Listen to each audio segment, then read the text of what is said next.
It's February 20. It's around 1:30.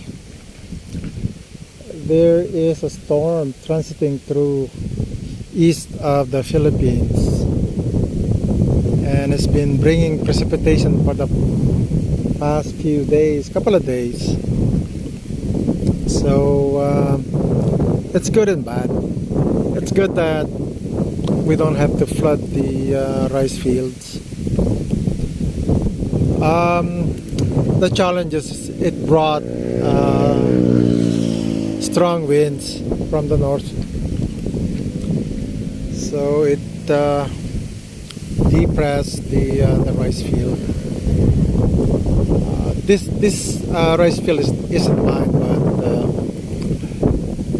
that's the concern I have with ours, that ours may end up doing this.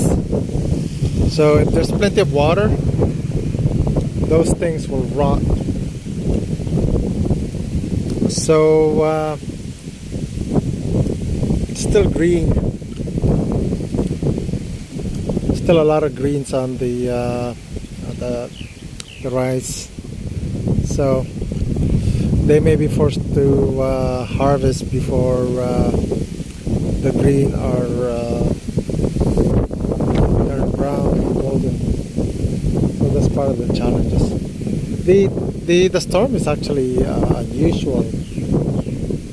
January, February, it should already mainly be sunny.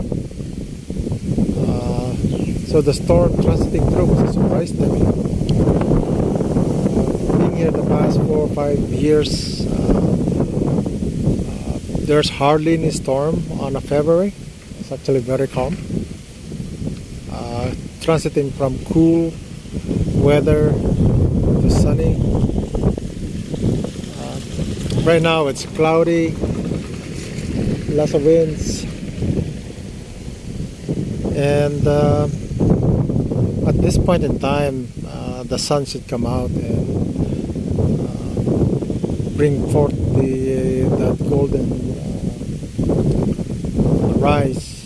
It's actually the sun actually helped the rice to turn golden. So the price for freshly harvested is it ranges from $17.50 to $18.50.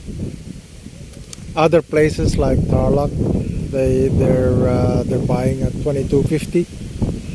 So 22 peso and 50 cents. We're hoping that when the time comes for us to harvest, that the price will be around that, not 16 peso. So we'll see what happens.